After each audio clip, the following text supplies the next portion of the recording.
Parfois, on entend refonte et on se dit oh là là, c'est une prise de risque, j'avais ça avant, qu'est-ce que je vais avoir après? Mais en fait, moi, mon objectif derrière tout ça, c'était de diminuer le SAV, d'avoir une meilleure compréhension de mon offre, de redonner une nouvelle dynamique à la marque et vraiment de me différencier encore plus de ce qu'il y avait sur le marché. Et aujourd'hui, j'ai atteint vraiment ces 4 objectifs.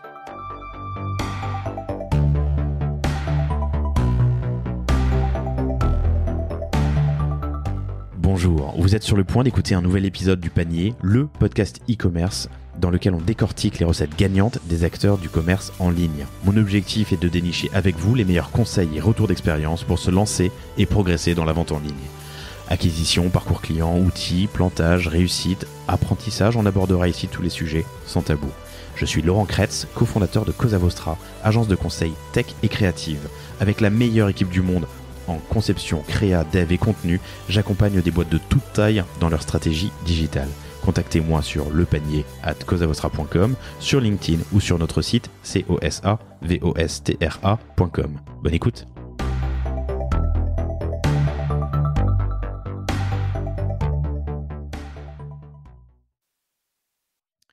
Bonjour à tous, je suis très heureux de vous retrouver aujourd'hui pour un nouvel épisode du Panier avec Laetitia Jarny, qui n'est pas la CEO, elle m'a demandé de le préciser, mais la chef d'orchestre de La Box à Planter. La Box à Planter est une offre de box sur abonnement ou à l'achat de jardinage avec des graines bio, légumes, fleurs, aromates, un guide et des goodies distribués tous les 3 mois parce que vous respectez les saisons. Salut Laetitia, ça va ?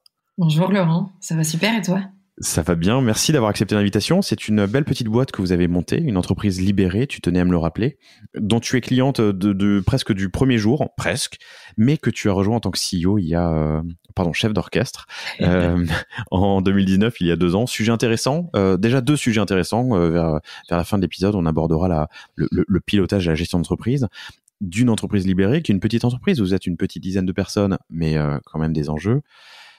Et ta prise de poste, tu es fan du produit, tu es utilisatrice depuis la première heure presque.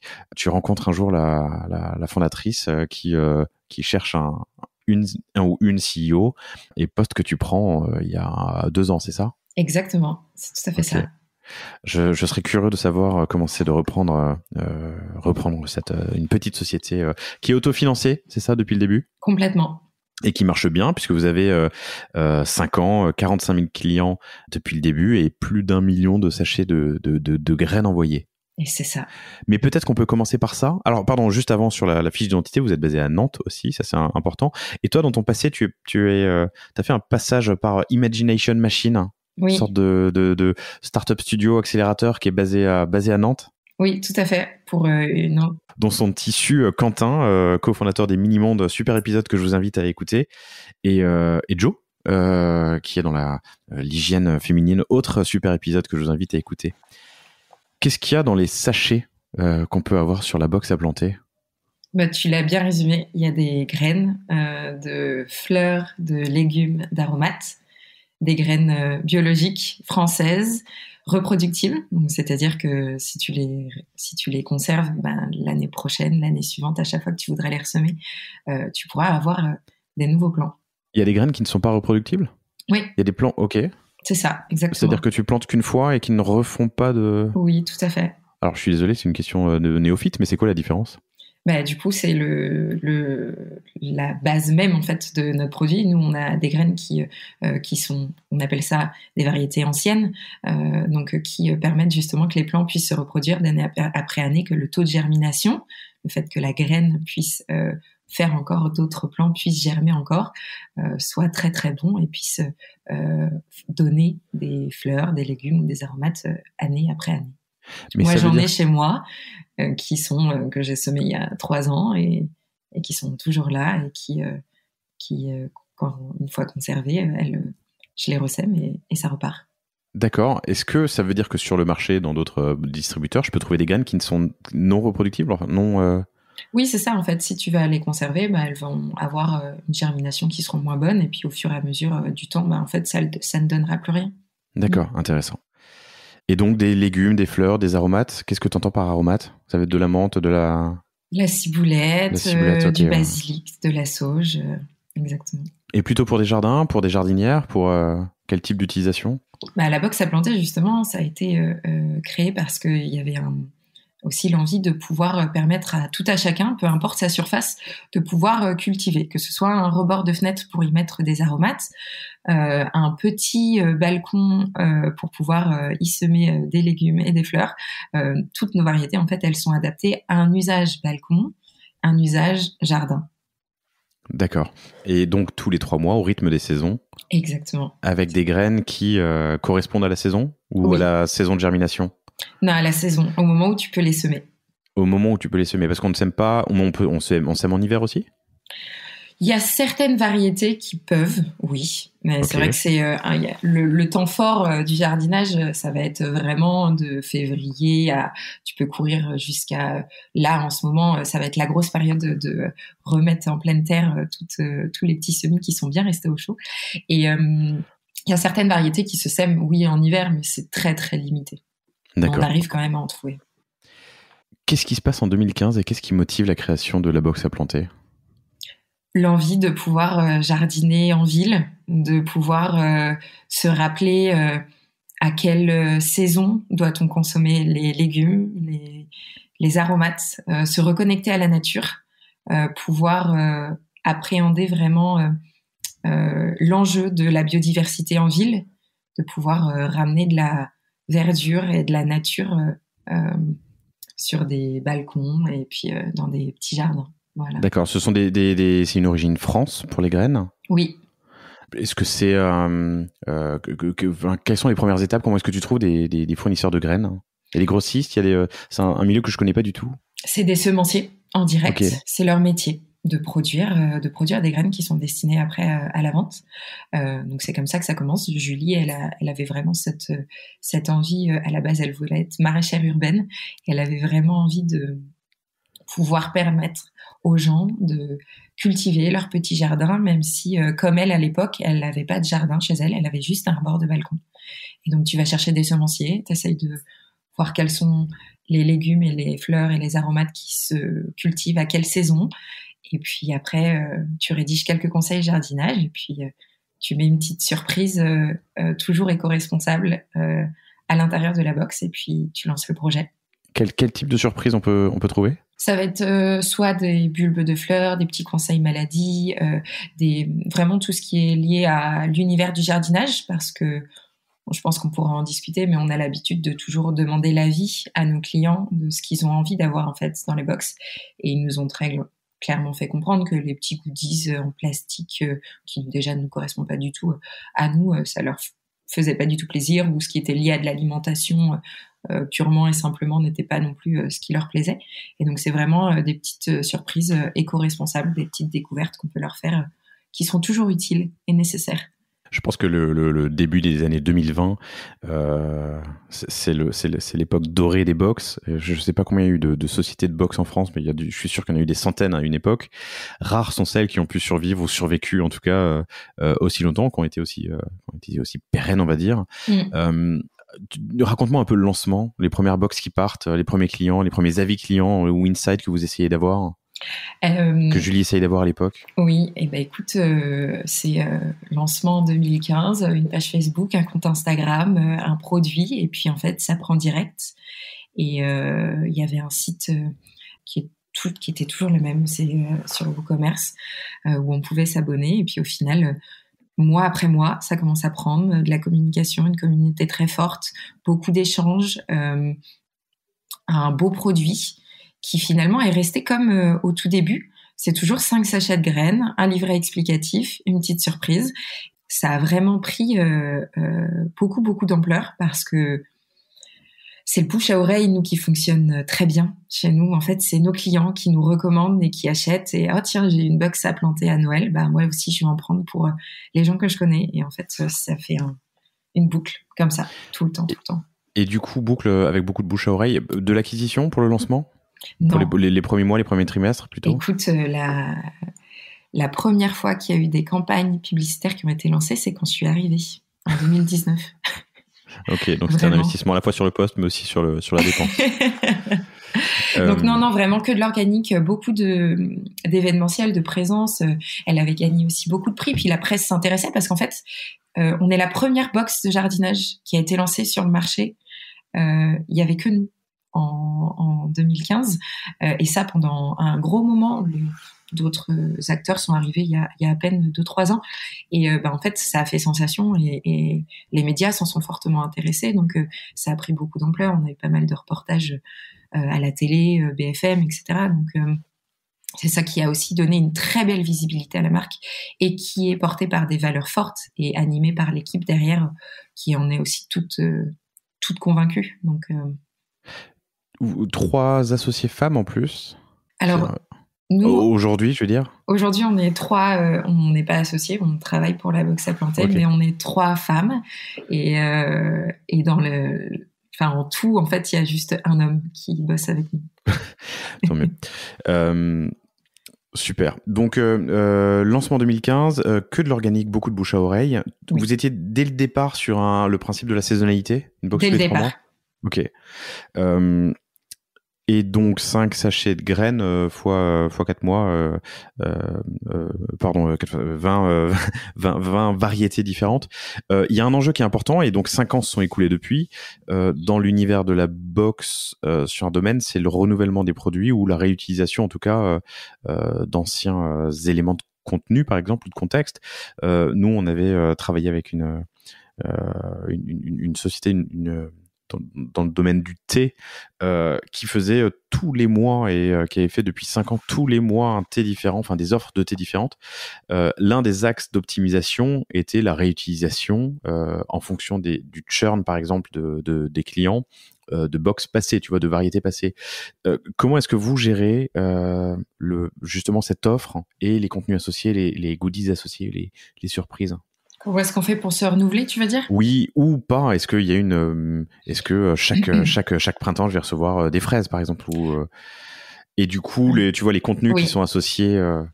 Alors, il y a un principe d'optimisation. Excuse-moi, pardon. Le fond de ma pensée, c'est qu'il y a un principe d'optimisation de ton temps, de ton appro, de ta supply, des guides qu'il faut écrire ou récupérer, justement.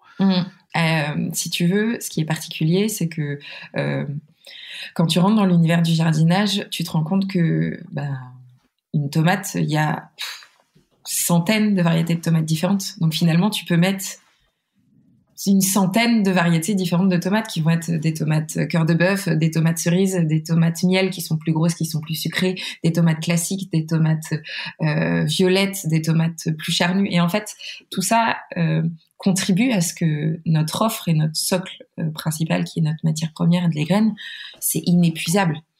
Par contre, bien sûr, on a certaines exigences par rapport à la saison. Donc, bien sûr, on a toujours envie que dans notre box, soit de printemps, dans notre box de printemps ou d'hiver, il y ait de la tomate, parce que ça fait plaisir, et les clients, ils sont hyper contents d'avoir une tomate. Mais voilà, c'est la variété qui va être différente. Ça va être la texture, la couleur. C'est sur ces variables-là qu'on va pouvoir se modifier, et qu'on va pouvoir soit réutiliser le contenu, mais pas forcément, parce que finalement, c'est aussi adaptable en fonction de chaque. Mais on essaye un maximum de réutiliser, et il y a beaucoup de clients qui nous ont dit, par exemple, « Oh, j'ai adoré cette variété dans la box de l'année dernière, j'aimerais vraiment la revoir. » Du coup, on s'est mis à proposer des sachets en vente unitaire, des sachets à l'unité, en complément sur la boutique. Parce que du coup, ça enrichit notre offre, ça permet aux clients qui ont adoré une variété, qui ont peut-être tout semé et qui ont envie encore d'en semer, de pouvoir l'avoir aussi à la boutique. Ok, compris, intéressant. Et j'imagine que d'écrire une... j'imagine pas, je me pose la question d'écrire le guide d'utilisation pour planter et faire fleurir, comment on dit, faire pousser des tomates en tout cas, qu'elles soient à cœur de bœuf ou qu'elles soient d'une autre variété, peut être réutilisé, réadapté, quoi. Alors oui, tu peux t'en inspirer. Après, Élise, qui est chez nous, qui est notre chef de produit et qui est notre experte jardinage, elle met vraiment un point d'honneur à refaire, réécrire, relire, bien s'enrichir année après année. Exactement. Exactement. Sur la pro encore, la supply, je me viens une question que à laquelle j'avais pas pensé avant, mais est-ce qu'il y a des tests produits? Comment est-ce qu'on fait pour tester si un ensemement, comment on appelle ça? Un taux de germination. Déjà, un taux de germination, et non, mettons, et la personne qui fait les graines. Le semencier. Le semencier, c'est ça. Oui. Comment est-ce que ça se teste? Bien sûr, eux testent, parce que il y a on ne peut pas commercialiser des graines qui ont des taux de germination faibles, bas ou moyens. Enfin, vraiment, il y a une réglementation là-dessus. Et puis, ce qu'il faut savoir, c'est que les graines, c'est du vivant. Ça se récolte à un instant T. Mais par exemple, les graines qu'on va avoir dans notre box qui est commercialisée en ce moment, on les a pas, elles sont pas sorties de terre il y a 2 mois en fait. C'est de l'anticipation. On travaille à 6 mois en fait sur la construction d'une box pour avoir la bonne graine au bon moment. Mais attention, c'est du vivant. Et là, on en a beaucoup entendu parler. Il y a eu pas mal de dégâts à cause aussi de la météo chez les semenciers. Et donc, il faut aussi penser à quel est mon volume de stock.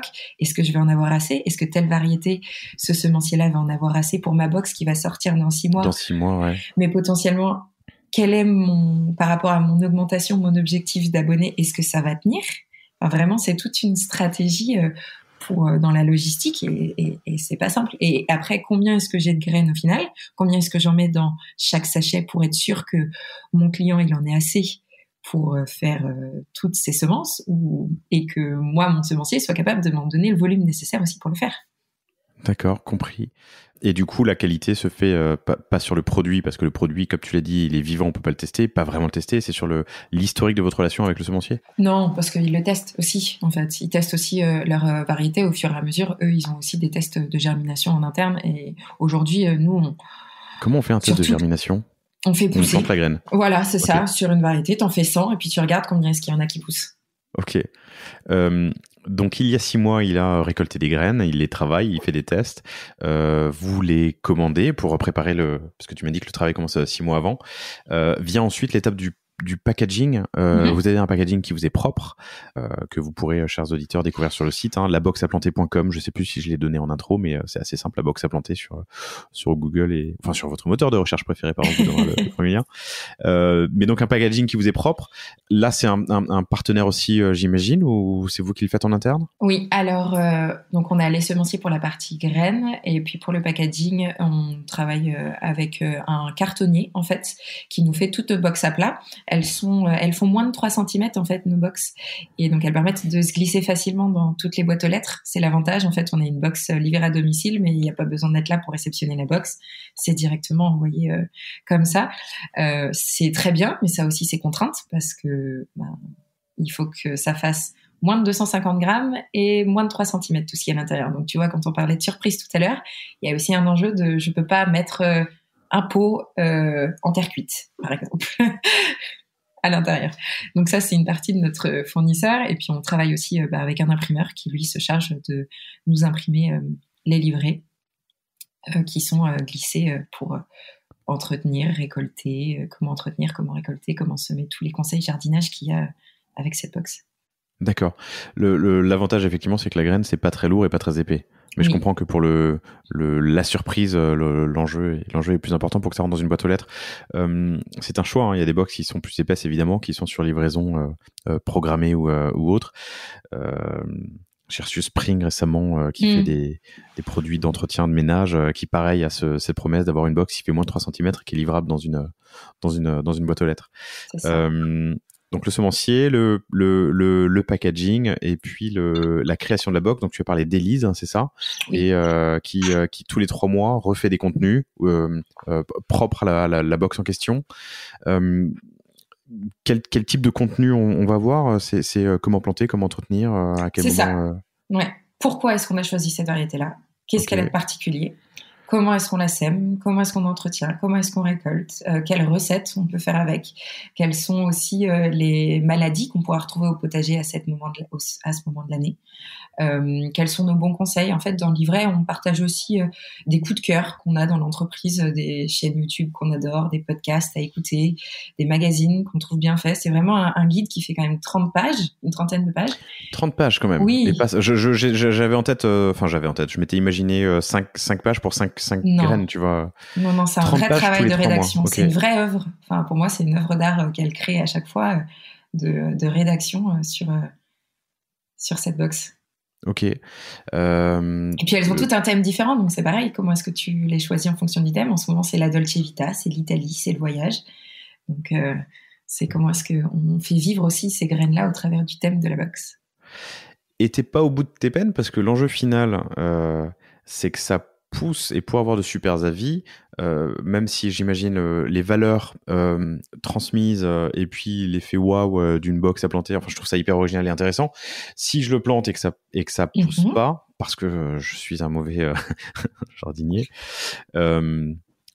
c'est un enjeu de satisfaction client pour vous.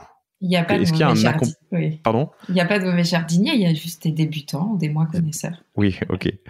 Si j'oublie de les arroser, enfin bref, tu vois ce que je veux dire. Tu as un enjeu, c'est que est-ce qu'il y a un accompagnement post-envoi de la box ? Justement, c'est ça qui est par très une important. Newsletter, comment est-ce que vous assurez de cette... C'est exactement ça. Quand la box, la personne la reçoit, donc il y a tout le livret explicatif forcément dedans. Donc comme je te disais, c'est 30 de pages où on explique vraiment tout, comment bien les semer, comment bien arroser, quelle exposition. Au bout de 15 jours, vous êtes censé voir ça, etc. Ensuite, on envoie des newsletters dédiés à nos abonnés. Pour leur donner un peu des informations sur le mois en cours, sur comment est-ce que ça se passe. On a un groupe Facebook aussi où on propose justement à nos abonnés de nous rejoindre et on leur donne des conseils, ils nous partagent leurs informations. Attention, j'ai un souci, elle commence à devenir jaune, ma petite plante, qu'est-ce qui se passe? Aidez-moi. Il y a le service client. Pareil, en fait, c'est Élise, elle gère à la fois le produit et le service client parce que pour nous, c'était indissociable. C'est elle qui a les premières montées, c'est elle qui a les points de friction des clients, c'est elle qui reconnaît, qui sait identifier justement quels sont les points d'amélioration. Et donc du coup, elle peut directement l'appliquer au produit. Quand, exemple tout bête, dans nos coffrets, dans notre livret, pardon, on indiquait arrosage faible, modéré, important. Et ben les clients nous ont écrit au service client en nous disant ça veut dire quoi ? Exactement, ça veut dire quoi ? Oui. Et ben du coup maintenant, Élise, elle ne dit plus faible, modéré, important, elle dit 2 à 3 fois par semaine, 3 à 4 fois par semaine, etc., etc. Et en fait, c'est cette logique d'amélioration continue qu'on a sur toutes nos facettes en fait de la création d'une box, qui nous permettent aujourd'hui d'avoir une satisfaction client et que les clients y arrivent. Et j'ai envie de te dire en fait, moi l'idée derrière tout ça, c'est pas simplement que les gens y arrivent, c'est que dans 5 ans, dans 10 ans, ils aient même plus besoin de mes conseils et de la box à planter pour avancer. Qu'ils arrivent à être autonomes et à se gérer par eux-mêmes et à avoir confiance et à se dire que c'est possible d'y arriver. Qu'ils soient libérés et affranchis, un peu comme la entreprise. Ouais. Ok, intéressant. Quand on voit une bouteille de vin dans une box, tu sais, enfin, elle est bonne ou pas. Il y a peu de risque d'échec à la consommation, disons. Là, j'entends que l'accompagnement pour que ce cadeau ou cet achat se transforme en une réussite, évidemment, il y a un enjeu, quoi. Vous avez donc jusqu'à présent 45 000 clients, tu me l'as dit, et à peu près 4 500 abonnés. Ouais, ça dépend des saisons. On va dire en moyenne, on a 4000 dans les temps forts, on peut aller jusqu'à 4500. Et en moyenne, on est 4000 abonnés. Ok. Tu as un enjeu business réel de transformer des gens qui font des cadeaux en abonnés, mais pour ça, il faut avoir évidemment, j'imagine, l'information sur l'utilisateur final. Quelle est la clé d'entrée aujourd'hui ? Comment est-ce que les gens découvrent la box à planter ? C'est principalement par le cadeau ? Oui. Et est-ce que vous le poussez ? C'est à 60% en fait du cadeau, la box à planter. Les gens offrent. Okay. Ils ont envie d'initier des gens au jardinage. Ils ont envie de leur faire découvrir un nouveau monde. Et c'est vraiment ce qui est le plus vendu chez nous. Après, on le met en avant à 50-50. C'est-à-dire, forcément, les périodes très fortes chez nous, ça va être la fête des mères, toute la préparation de Noël. De plus en plus la Saint-Valentin, d'ailleurs. Et après, c'est beau, planter une graine. Bah oui, tout à fait. Et après, sur le site, et nous, sur nos réseaux sociaux, on est plus dans la mise en avant de l'abonnement que du offrir, parce que l'offrir, finalement, il vient assez naturellement. Nous, on a vraiment envie de pousser l'abonnement. Et après, on a toute la partie boutique en ligne, qui est une autre partie de notre communication, où forcément, on n'a pas que la box par abonnement et la carte cadeau offrir. On a des produits complémentaires, parce qu'en fait, quand tu achètes une box de jardinage et que tu débutes, tu as peut-être envie d'avoir des pots, du terreau, d'autres accessoires, en fait, que tu vas retrouver du coup sur notre boutique en ligne. Et sur la carte cadeau, vous avez fait des tests sur pour les prendre dans l'ordre, sur les longueurs, sur ce qui marche le mieux ? Parce que tu peux offrir une saison, donc une box ou plusieurs, c'est ça? Et c'est ça. Tu peux offrir 3 durées différentes. Une Ouais. saison, une box, 2 saisons, donc 2 box, ou 4 saisons, 4 box. Ce qui fonctionne le mieux aujourd'hui, c'est le 4 saisons. C'est ce qu'on vend le plus. On est en train de... Tu mets le doigt sur un sujet sur lequel on est en train de réfléchir, de se dire, est-ce qu'on conserve le 1 saison, le 2 saisons? C'est des réflexions qu'on a un peu en ce moment. Mais pour l'instant, on n'a rien d'arrêté. Sachant que... Pardon, j'allais dire un truc. J'allais dire, c'est pas si cher. Pardon. Juste pour vous donner, chers auditeurs, un ordre de prix, une saison est à 17,90 plus livraison. 6 mois, on est à 34 et un an, on est à 65 euros pour donc 4 box. Enfin, ça me semble pas délirant de couper la saison, enfin l'abonnement une saison.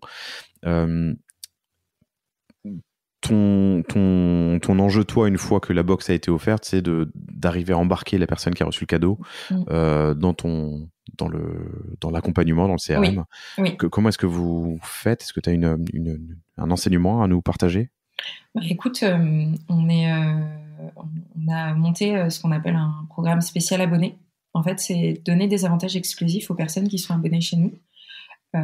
Là, ça passe par des prix avantageux sur la boutique. Ils vont avoir entre moins 10 et moins 20% sur les prix de la boutique.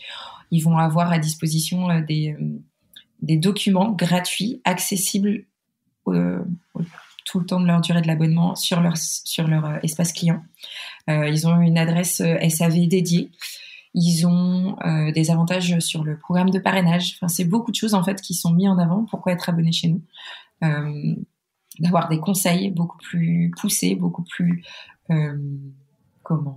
précis en fait aussi sur les box, de pouvoir avoir tout un panel d'offres qui permettent aujourd'hui de leur donner un statut particulier, parce qu'être abonné chez nous, c'est différent d'un client qui vient sur la boutique. C'est quelqu'un qui reçoit un produit qu'on a conçu tous les 3 mois, qui va pouvoir faire pousser chez lui. Et pour nous, c'était important de donner de la valeur à ces gens qui nous font confiance.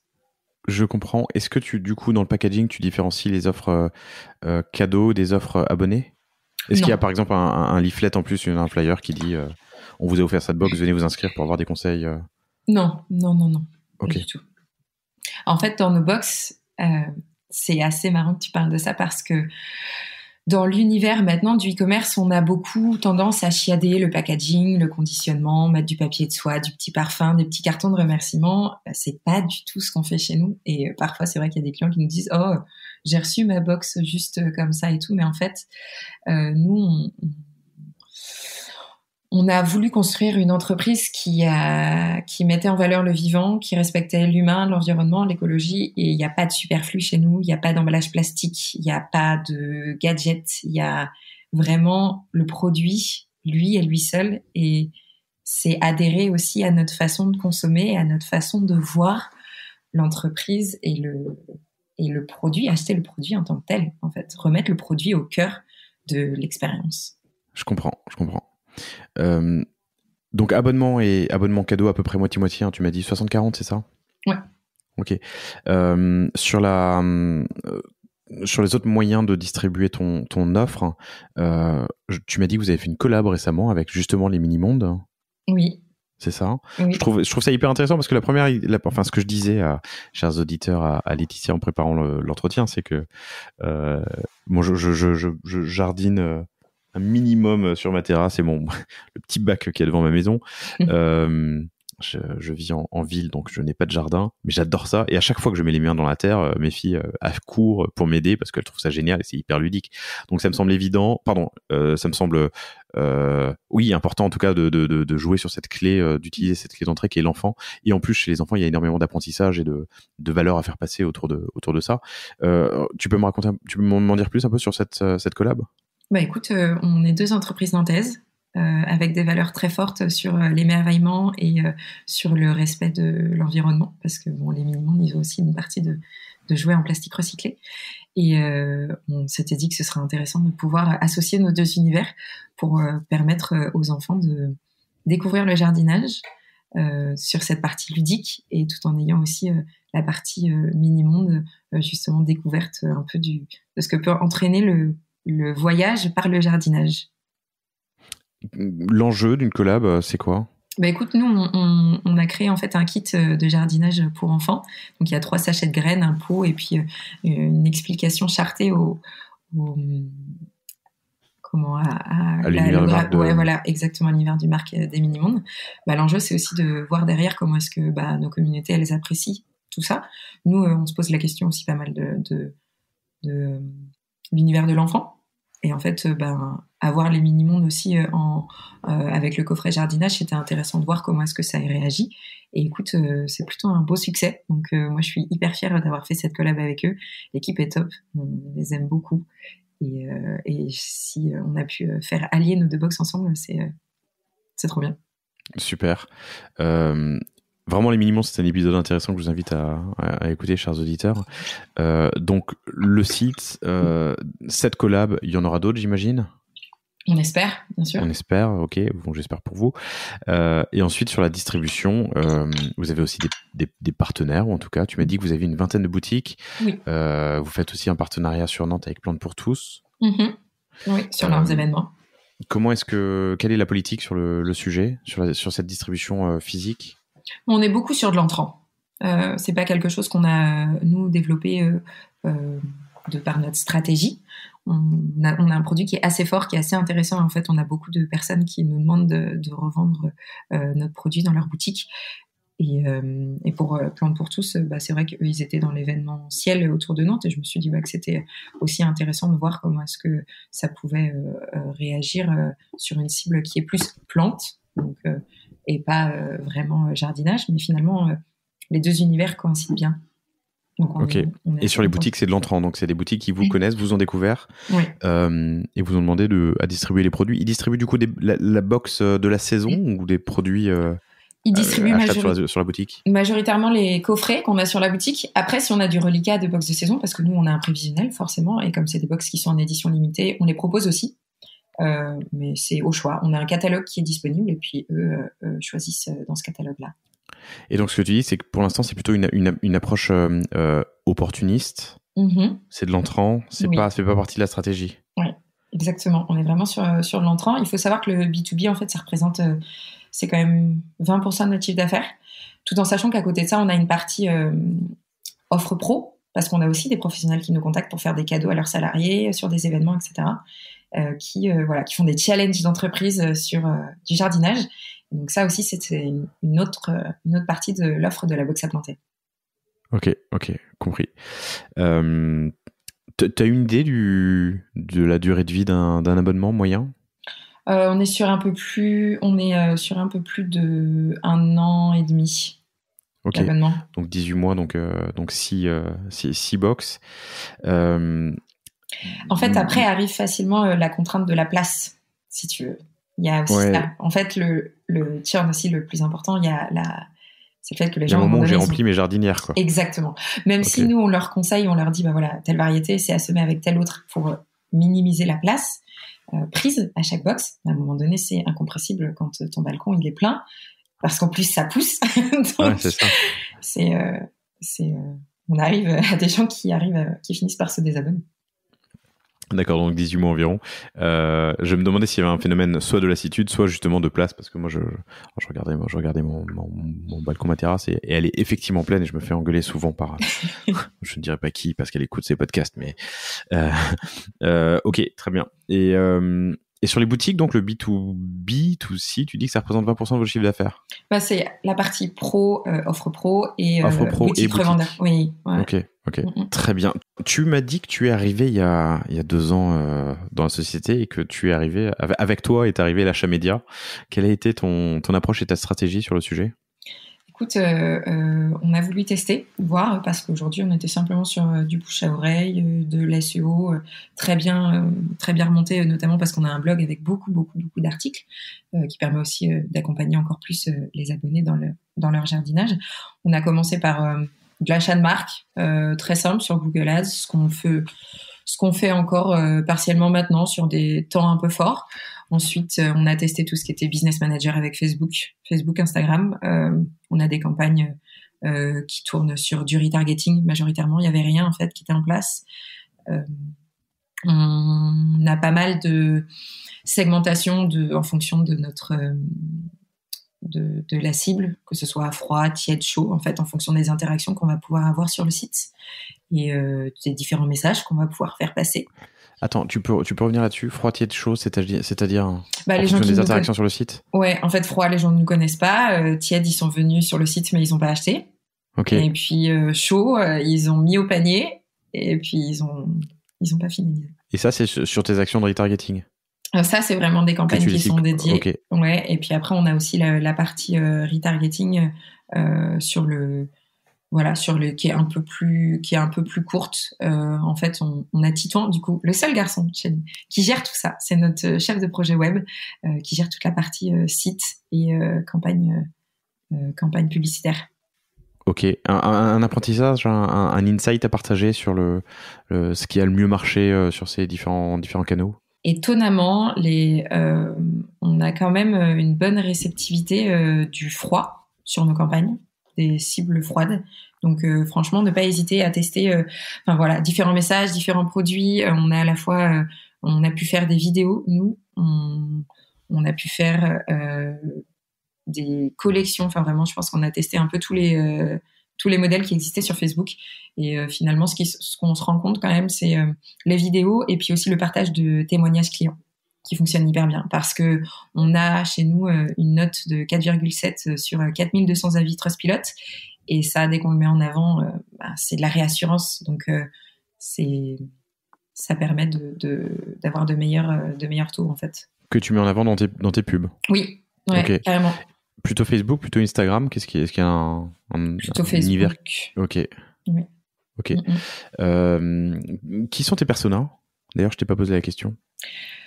Alors, ma cible principale étant un ou une urbaine, plus une en fait, on a plus. Enfin, notre cliente principale est une femme 25-35 CSP+. Vraiment, c'est ce qu'on va avoir, qui habite en ville en fait, vraiment. Mais là, c'est toujours pareil, parce qu'en fait, si tu veux, il y a deux choses. Il y a la personne qui va acheter pour le cadeau, et il y a la personne qui va recevoir le cadeau. Moi, je peux acheter, Laetitia, j'ai un balcon, mais j'ai envie de faire plaisir à mon père pour Noël, et lui, il a un grand jardin. Donc, en fait, il y a vraiment deux cibles différentes chez nous. Il y a la première cible qu'on doit aller chercher, qui est notre cible, justement, d'achat de cadeaux. Et il y a, finalement, après, le travail de la cible la deuxième, la cible secondaire, justement, qui va être la personne qui va recevoir le cadeau, parce qu'il faut aussi toucher ces personnes-là, parce qu'elles peuvent être potentiellement sensibles aussi à notre univers. Je comprends. Est-ce que tu actives aussi tes utilisateurs abonnés pour des cadeaux? Grosso modo, est-ce que tu actives le bouche... pardon, pas le bouche... Ouais, un peu le bouche-oreille, mais comment est-ce que tu incentives tes utilisateurs abonnés à faire des cadeaux, surtout les Alors, satisfaits? ils le font assez spontanément. Okay. Et on a quand même une offre de parrainage, nous, qui est sur le site, qui permet justement d'inciter nos clients à parler de nous et à partager la main verte, comme on l'appelle. Ok. On aborde les réseaux sociaux avec le paid, mais comment est-ce que vous l'abordez en organique?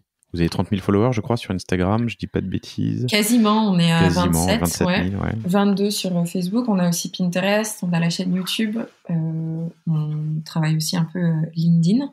Bah écoute, c'est Marie, chez nous, qui se charge de ça, c'est notre responsable partenariat, et donc il y a une stratégie dédiée sur chacun des réseaux. En tips un peu d'apprentissage qu'on a eu dernièrement, c'est qu'on s'est rendu compte que le contenu qu'on poussait en story, je parle sur Instagram, versus qu'on poussait en post, il fallait vraiment deux univers complètement différents. Et on est en train de travailler ça, d'avoir vraiment aussi un détail, une finesse et une approche différente de la communication, que ce soit en story ou en publication. Ok, je suis en train de regarder la story, effectivement, les dernières stories. Tu peux nous parler un peu de Pinterest? Écoute, Pinterest... Comment ça marche? Est-ce que tu as des tips? Ça me fait penser à... tu as eu Fleurette dernièrement qui parlait justement de Pinterest. Et écoute, je me suis beaucoup retrouvée dans cet épisode parce que Pinterest, il y a un volume énorme de ce qu'ils appellent de visites en fait sur nos épingles, etc. Après, sur le site, ça génère aussi pas mal de trafic, mais nous, comme on a une partie blog qui est très très forte, nos utilisateurs sont redirigés donc, de Pinterest, ils arrivent sur nos articles de blog. Donc, j'ai un taux de rebond qui peut être très fort parce que le trafic est emmené énormément. Il y a beaucoup de trafic Pinterest qui arrive sur le blog. Ce qu'on est en train d'essayer de faire, là, c'est de les convertir, justement. Donc, on est en train de mettre des call to action sur nos articles de blog pour pouvoir appréhender leurs besoins, comprendre pourquoi est-ce qu'ils arrivent là et ce dont ils ont besoin pour aller plus loin. Mais par rapport à Pinterest, après, c'est pas, nous, c'est vraiment pas dans le travail de conversion. On n'est pas du tout sur de l'acquisition pure. On est plus sur la partie visibilité, notoriété, référencement de nos produits, mais pas, on n'a pas du tout de stratégie d'acquisition, quoi que ce soit. On n'utilise pas les publicités payantes. On est plus en train d'essayer de, voilà, comment est-ce qu'on fait mieux travailler notre blog avec la partie Pinterest. Compris. Pinterest qui va lancer pas mal de nouveautés cette année, qui cartonne pour beaucoup de e-commerçants. Je les reçois bientôt sur le panier, chers auditeurs. Je vous invite à guetter la sortie de l'épisode. Je pense que c'est l'un des réseaux dont, je sais pas, j'ai l'impression que c'est l'un des réseaux dont on parle le moins, mais qui performe très très bien pour pas mal de monde, quoi. Oui, je te rejoins et je trouve qu'en fait, il nous manque la petite clé d'activation. Tu vois, okay. C'est un sujet en ce moment aussi. Et pour rester sur les réseaux sociaux, est-ce que vous avez testé, quelle est votre approche de l'influence des partenariats avec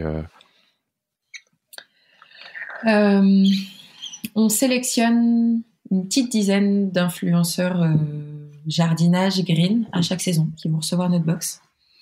Mais on est vraiment dans la micro-nano-influence qu'on travaille aussi grâce à notre plateforme d'affiliation qui est Affiliate. Pareil, on travaille un peu nos influenceurs avec ça. Et là-dessus, c'est du test, en fait, produit sur notre box jardinage. J'en ai parlé récemment d'Affiliate. Oui. Avec Fleurette, peut-être, justement ? Oui, Fleurette et d'autres épisodes aussi. Je sais plus qui, mais... Ok. Et dernier canal... Que je vais aborder, c'est l'email. Avec 45 000 emails, enfin 45 000 clients, j'imagine que tu as autant voire plus d'adresses email activables. Quelle est votre approche ? On a une stratégie très modérée, nous, de l'email. On envoie 2 emails par mois qui donnent les informations juste précises sur quelles sont les nouveautés à découvrir à la boutique et qu'est-ce qu'on fait au mois d'avril au potager. On a vraiment une newsletter. On a 2 newsletters toutes bases en fait qu'on envoie, une vraiment un peu plus marketing et une un peu plus pédagogie, information, accompagnement. Et on a une newsletter en plus pour nos abonnés, pour leur donner des conseils encore plus précis, encore plus détaillés sur le jardinage à cette période-là de l'année. Mais okay. C'est vraiment très modéré, c'est très bien comme ça. Comme les nouveautés produits, nous sur la boutique, on essaye aussi de les lancer à la saison, d'avoir un vrai temps fort pour ramener de la récurrence, parce qu'en fait, ce qu'on s'est rendu compte chez nous, c'est que les gens achetaient. Moi, je suis sur un très faible taux de réachat parce que c'est lié aussi beaucoup au fait que je sois dans l'univers cadeau, puis du jardinage, etc. Donc, ce qu'on s'est dit, pour amener de la récurrence, c'était lancer des nouveaux produits à chaque saison, en édition limitée, en quantité limitée, ce qui nous permet aussi de pouvoir faire du test and learn. C'est-à-dire que moi, je lance un produit en petite quantité, je vois si ça prend sur ma saison, et après, je me dis, ça passe en produit récurrent pour la saison prochaine. D'accord, je comprends. Tu peux utiliser l'email pour le rappeler à ceux qui l'ont commandé éventuellement l'ont reçu l'année précédente. Il y a un point important, il y a encore plusieurs points sur la partie marketing et marque, mais vous avez refondu récemment votre plateforme de marque, on en parle dans 2 minutes. Mais avant de parler de ça, 45 000 clients depuis le début et plus de 4 000 avis, c'est 10% sur Trustpilot avec une moyenne à plus de 4,5 je crois. Je vois nos derniers avis 3, 4, 5 étoiles et en fait il n'y a que des 5 étoiles sur le site. Ouais. C'est important les avis ? C'est hyper important. Et c'est comment est-ce que comment est-ce que tu les fais comment est-ce que tu les génères ? Comment est-ce que tu les actives ? Comment est-ce que tu pousses tes utilisateurs à les donner ? Donc c'est avec Trustpilot, nous, okay. on les utilise. Déjà le fait que ce soit un organisme indépendant, je trouve ça hyper important parce qu'en fait valoriser la parole de ton client sans que ce soit toi qui lui demande de te laisser un avis directement sur ton site. C'est via des invitations automatiques en fait qu'on envoie à nos clients. Ils ont une invitation. En fait, il y a deux choses sur Trustpilot. Il y a à la fois l'avis sur le marchand et l'avis sur le produit. Avis marchand, c'est comment ça s'est passé, ton expérience avec la box à planter, comment s'est passée l'expédition, la réception de ton colis, le délai de traitement de ta commande, etc. Puis après, il y a l'avis sur le produit directement, ce qui nous permet, et fonctionnalité hyper intéressante dans Trustpilot, de pouvoir justement associer dans la boutique et sur les fiches produits les avis directement liés au produit lui-même, mais aussi d'y associer des tags, par exemple. Donc nous, on a un tag qui va représenter tous nos coffrets, qui nous permet de les afficher là où on veut, en fait, sur notre page coffret, ou si on veut faire une mise en avant dédiée, par exemple, dans une newsletter où on parle de nouveaux coffrets, on va pouvoir mettre les avis liés aux produits coffrets. Et c'est juste ça. Et les gens répondent vraiment. On a des déclarations d'amour parfois assez extraordinaires. Donc ça fait toujours très chaud au cœur. On a d'ailleurs un channel Slack où on a qui s'appelle témoignage client, et si on se prend une dose d'avis positifs qu'on peut après repartager sur les réseaux sociaux et repartager surtout à toute l'équipe. Les avis positifs, c'est super. Est-ce que vous avez une politique sur les avis négatifs ? Oui, on en a. Alors je vois que vous répondez en tout cas à presque tous les oui. 1 ou 2 étoiles. Mais il n'y en a pas tant que ça, mais c'est hyper important. C'est hyper important. En fait, pour moi, qu'importe l'avis positif ou négatif, faut s'améliorer tout le temps, et c'est comme ça qu'on y arrive. Et on répond à tout. On est dans la transparence de toute façon chez nous et dans la communication. Donc c'est indispensable de répondre. Ok, d'autres tips sur les avis que tu peux nous donner ? À partir du moment où le produit est quand même bien construit et bien explicité, et où ça répond aux besoins du client et ce qu'il a vu sur le site correspond à ce qu'il reçoit, pour moi, l'avis, après, l'avis négatif peut venir de l'erreur humaine, une erreur dans une commande ou une erreur dans la construction de la box, mais il n'y a pas de... comment dire... c'est hyper important pour moi de les récolter et de les avoir et de pouvoir les mettre en avant un maximum. Il faut en être fier, en fait. C'est quelque chose qu'on ne mettait pas forcément trop en avant. Et là, je vois, on les intègre beaucoup plus, par exemple, dans nos newsletters, dans nos marketing, dans notre email automation. C'est vraiment quelque chose qu'on pousse et qui est valorisable. Ok. Vous avez refondu la plateforme de marque aussi récemment ? Oui. Pourquoi ? Qu'est-ce qui a motivé cette refonte et comment est-ce que vous y êtes pris ?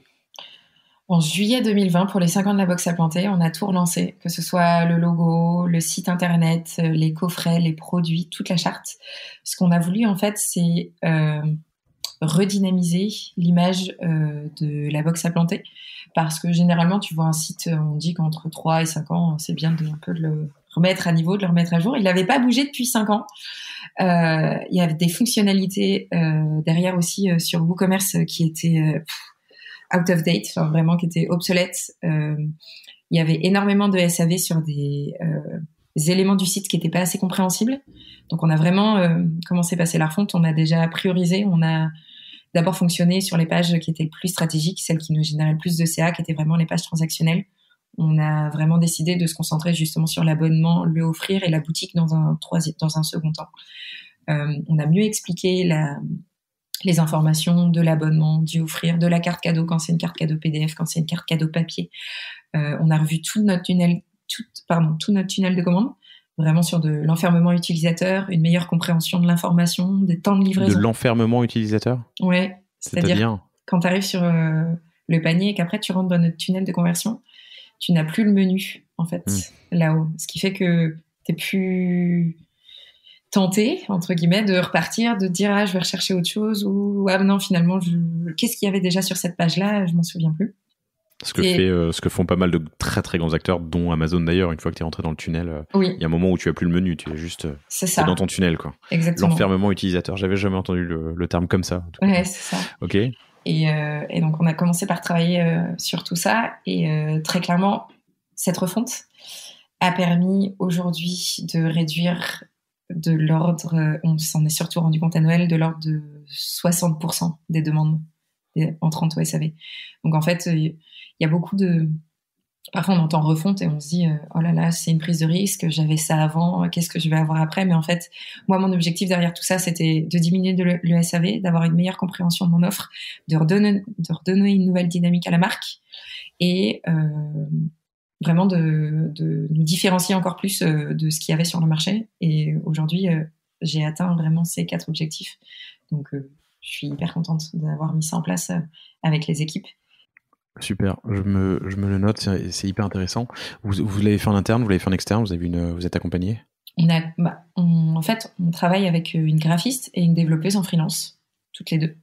C'est notre graphiste qui est Alice, que je salue, qui a fait toute la partie web design, UX et qui est aussi à l'aise sur le print, donc pour nos produits. Donc ça permet vraiment de garder une cohérence en fait sur notre marque. Et on a notre développeuse en freelance, salut Magali, qui elle a géré toute la refonte derrière en back office. On est passé sur Gutenberg, qui est un des la mise à jour WordPress. Voilà, c'est ça. Pour le page builder de WordPress. Exactement. Qui nous permet, nous, d'avoir une très grande flexibilité que je n'avais pas avant. Parce que, en fait, quand la box a planté, ça s'est lancé, il y avait beaucoup de codes custom. Parce que, enfin voilà, ça avait été fait par un développeur à l'époque, même s'il y avait quelques briques bien implantées dans WooCommerce. Donc là, on a remis tout à plat et ça nous permet de créer des pages comme on veut, de créer des landing pages, de tout remodifier, d'avoir des blocs qui peuvent se bouger autant qu'on veut. Donc nous, on a tout internalisé et c'est le cas pour nous, enfin tout est fait en interne. C'est aussi le cas pour notre logistique. On a un atelier logistique où on a une préparatrice de commande, Morgane, et puis Camille qui sont là-bas. Enfin vraiment, nous on fait tout nous-mêmes, on adore ça. Ok, c'est hyper intéressant. Du coup, c'est toi qui as joué le rôle de chef de projet? Chef d'orchestre, CEO. Chef d'orchestre, voilà. Pardon, mais sur la partie UX, je veux dire. Exactement. Il y a quand même une grosse analyse. Vous avez data crunché pour savoir quelles étaient les pages les plus vues, là où étaient les frictions dans le tunnel. Exactement. Ça, c'était toi ou c'était ta UX? Non, c'est moi. Ok. J'ai repris le site, j'ai tout refait, toutes les pages, je suis repassée, je dis ça va pas. Je demandais à Elise au SAV quelles étaient les plus grandes thématiques qui remontaient le plus souvent, et puis on a tout détaillé, on a fait en sorte que ça sorte, que ça n'arrive plus. J'ai pas mal. Grosse remise à plat, quoi. Ouais. Combien de temps ça a duré? On a lancé le sujet quasiment quand je suis arrivée, en août 2019. C'est sorti en juillet 2020, mais on a fait une pause entre février et avril 2020. Donc, tu vois, on a pris 6 mois, quoi. Ouais, une pause Covid. Pause confinement, c'est surtout que nous, l'activité, elle a explosé sur le temps du confinement et on s'était dit, wow, on va pas lancer la refonte maintenant. Et puis on s'est dit que pour fêter nos 5 ans, ça pouvait être aussi une bonne chose. Excellent. On est, nous, souvent confrontés, chers auditeurs, mais j'imagine que ça peut vous parler à des projets de refonte pour des clients qui ont un héritage. On appelle ça dette, je préfère héritage, mais technique, parce que on a mis en site un jour en ligne et puis il y a eu des patchs, des évols, des modifs, et ainsi de suite. Et on se retrouve avec une espèce de Jenga à démêler. Et c'est un réel enjeu de savoir tout remettre à plat, de killer ce qui n'est plus, supprimer ce qui n'est plus utilisé, repenser des fonctionnalités qu'on utilise au quotidien en se disant mais en fait on pourrait l'utiliser différemment. Enfin, il y a un réel enjeu. Ça m'étonne pas que ça puisse prendre un bout de temps. Et très souvent, le premier enjeu, c'est déjà de relister tout ce qui a été fait, tout ce qu'on utilise au quotidien et qui sont des patchs, des évols et qui ont été faits par des free ou des agences différentes depuis 3, 4, 5 ans, quoi. Écoute, nous, la refonte, en fait, on s'est posé autour d'une table pendant 3 jours. On appelait ça des journées continues. Et en fait, pendant 3 jours, on a tout rebalayé. On avait des thématiques SAV, produits, process logistique, site e-commerce, fidélisation, acquisition, expérience client.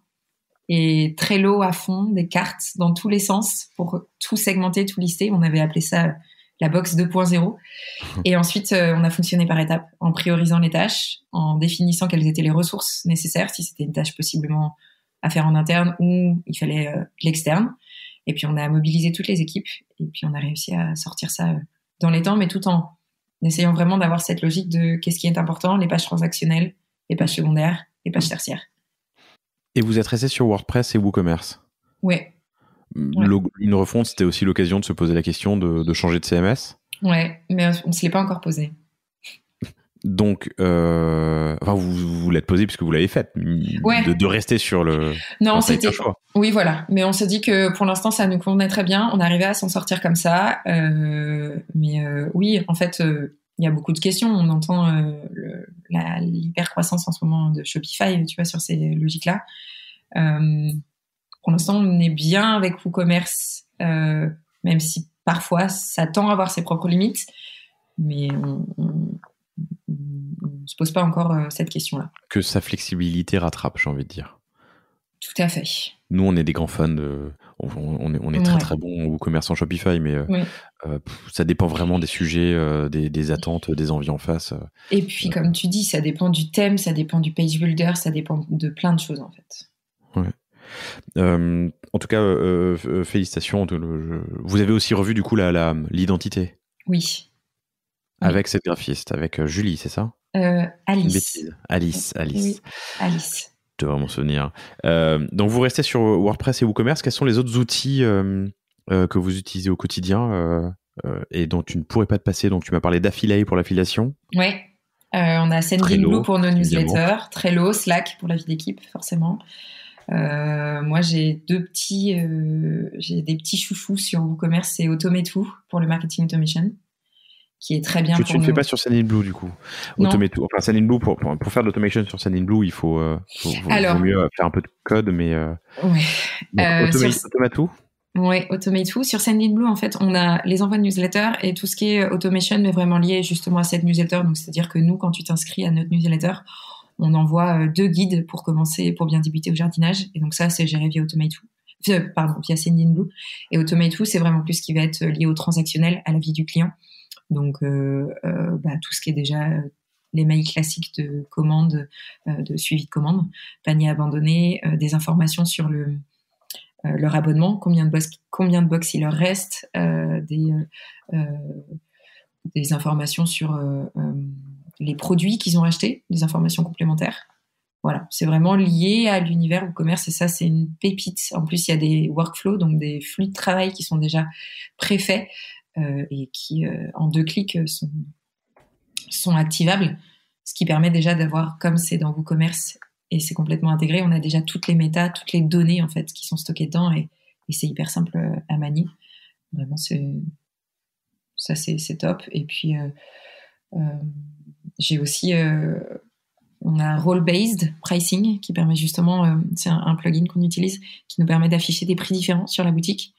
Donc ça, c'est assez intéressant pour nos clients et pour nos abonnés. Et puis, écoute, voilà. On a joué avec role-based pricing dans le passé, je crois, sur des sujets de justement B2B, B2C, parce que les 2 visiteurs ne devaient pas voir la même chose en fonction de qui ils étaient. Intéressant. Justement, on sait que c'est un outil qu'on pourra réactiver à partir du moment où notre B2B, voilà, si on veut vraiment aller dans de la prospection, aller encore plus fort, c'est quelque chose qu'on pourra activer. Voilà. Et Automato, c'est Automate Woo, W-O-O, chers auditeurs. Donc ça, c'est les outils, 2 des outils dont tu ne peux pas te passer. Tu m'as parlé de Sendinblue, on a parlé d'Affiliate. Et d'autres outils qui te viennent en tête. On a aussi Help Scout pour notre service client, qui est aussi intégré à WooCommerce, donc c'est assez pratique dans la gestion. On a OneSignal aussi qui permet d'envoyer des petites notifications si les utilisateurs s'inscrivent sur notre site. Voilà, quand il y a des petites nouveautés, des nouveaux articles de blog, plutôt que d'envoyer un mail ou de faire ou de trop communiquer dessus, il y a une petite notification qui apparaît. Donc ça, c'est bien pratique, surtout que tu peux cibler en fonction des utilisateurs. Trustpilot pour les avis clients. Vraiment, il y a tout ça. Qu'est-ce qu'on utilise d'autre encore au quotidien? C'est déjà pas mal.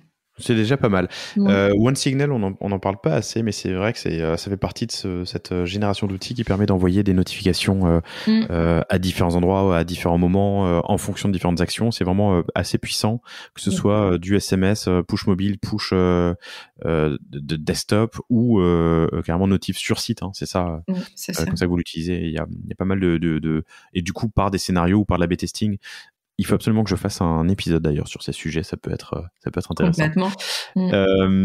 Génial, hyper intéressant. Merci, merci Laetitia. Pour prendre un peu de recul, ça fait donc août 2019 que tu es arrivé, pardon, ça va faire 2 ans, c'est ça? Ouais. Mai 2019, donc ça fait 2 ans, félicitations, ça fera 2 ans. Alors, t'as vécu une refonte et t'as vécu le Covid. La refonte, on vient d'en parler. Le Covid, alors c'est expérience personnelle, mais je crois qu'on l'a tous vécu en France. Les magasins ont été dévalisés l'année dernière, non? Bah, alors, Enfin, les stocks, pardon, parce que les magasins étaient oui, fermés. Mais oui. tout le monde s'est mis à planter tout le temps, partout, en permanence, quoi. C'est ça, c'est exactement ça. Sur les premières semaines, il y avait tellement de trafic que le site arrêtait pas de tomber. Alors pour être encore plus dans le contexte, je venais d'accoucher, j'étais en congé mat et j'étais avec mon téléphone, avec mon ordinateur. J'essayais de gérer au mieux, mais ça a été impressionnant en fait. Le nombre de personnes qui ont passé commande, qui ont acheté, qui se sont mis au jardinage et malheureusement, c'est vrai que cette crise sanitaire, elle est ce qu'elle est aujourd'hui, mais elle a aussi permis un engouement pour le jardinage très fort. Et moi, j'en suis ravie parce que ça veut dire que d'autant plus de gens vont jardiner, d'autant plus de gens vont se rendre compte que se reconnecter à la nature, c'est possible. Et qui nous ait choisi en plus pour le faire, bah, merci. Les gens ont redécouvert leur espace de vie, quoi. Maison, terrasse, balcon, jardin, quoi. Et ça a été hyper compliqué à gérer pour nous parce que tout a été fermé du jour au lendemain. Donc nos Vous aviez les stocks pour y prendre ou vous avez pu vous approvisionner comme il fallait? Non, ça a été une catastrophe. Tout était fermé. Il a fallu qu'on rapatrie. Bon, coup de chance. Belle chose en tout cas qui arrive, c'est que les graines sont des achats de première nécessité. Donc, on pouvait complètement continuer à travailler et sur notre partie, sur une partie de nos partenaires aussi. Donc ça, c'était hyper valorisant déjà pour notre travail de se dire ça. Et on n'avait pas assez de stock sur la box de saison. Il nous restait un surplus de l'année d'avant. Et comme les graines, elles ont une durée de vie de 3-4 ans, donc on a proposé aux abonnés, parce qu'on était en rupture sur notre box du moment, de leur envoyer la box de l'année dernière. Ils ont dit oui à 98%. Ils voulaient absolument jardiner. Sauf que derrière, nous, on revend des produits aussi sur notre site. Il y a certains produits, on est revendeurs en fait. Ils étaient en rupture. Ils pouvaient plus nous approvisionner. Donc en fait, on était là, on va vous fournir juste des coffrets de jardinage, mais on a essayé de donner le maximum qu'on pouvait donner. Mais c'est vrai que sur certains produits, on était complètement en rupture, quoi. Et puis, il n'y avait pas de visibilité. Sacré enjeu. Ouais. Oui. Et puis, en fait, on avait aussi surtout notre imprimeur, je l'ai pas précisé, mais en fait, les 4000 box de saison, elles sont assemblées par une entreprise adaptée avec qui on travaille. Donc, c'est des personnes qui ont un statut de travailleur handicapé. C'est eux qui assemblent ça. C'est à 10 km de nos bureaux. De toute façon, tous nos partenaires sont à moins de 100 km. Nous, on fait fabrication locale à fond. Et, c'est bon, comme les mini-mondes, je crois, de mémoire. Hein. Oui. Ouais, qui a une approche aussi très ultra localisée, régionale. C'est hyper important pour nous. On va régulièrement voir notre atelier logistique. Et eux étaient fermés. Donc, notre box qui était en train d'être préparée n'était plus préparée. Donc là, ça a été, quand il y a eu les annonces des 2e et 3e confinements, on leur a direct demandé est-ce que cette fois-ci vous allez fermer? Ils nous ont dit non, cette fois-ci on va rester partiellement ouvert. On a dit ok, parce que sinon on rapatrie tout. Et on fait nous-mêmes les assemblages. Ça aurait pu être sympa. T'as dit un truc, je rebondis dessus, parce que on le sait pas tous forcément, mais il y a énormément de centres de personnes handicapées, des ESAT ou autres, à qui on peut confier du travail. C'est génial parce que ça leur donne une activité ou une activité à des personnes qui n'ont pas forcément accès au marché du travail comme nous tous. Donc, enfin nous autres, pardon. C'est une bonne action et en plus c'est souvent des prix qui sont intéressants, attractifs, donc c'est une belle action qui rend service à pas mal de monde et c'est tout à fait louable de le faire. Il faut pas du tout hésiter. Il y a des ESAT partout en France et des centres comme les ESAT, mais partout en France, et ça vaut vraiment le coup d'y penser. C'est une belle action, une bonne action et c'est pratique. Tu arrives dans une entreprise libérée, t'en avais déjà connu dans le passé ou pas quand tu arrives en mai 2019? En fait, j'ai découvert la box à planter en 2016, moi, et je m'étais toujours dit que je voudrais y travailler un jour. C'était chose faite. Et donc, je suis hyper ravie. Et en fait, la culture d'entreprise, fait qu'on est vraiment sur un fonctionnement assez différent de ce qu'il y a dans ce qu'on entend par le monde de l'entreprise et du salariat.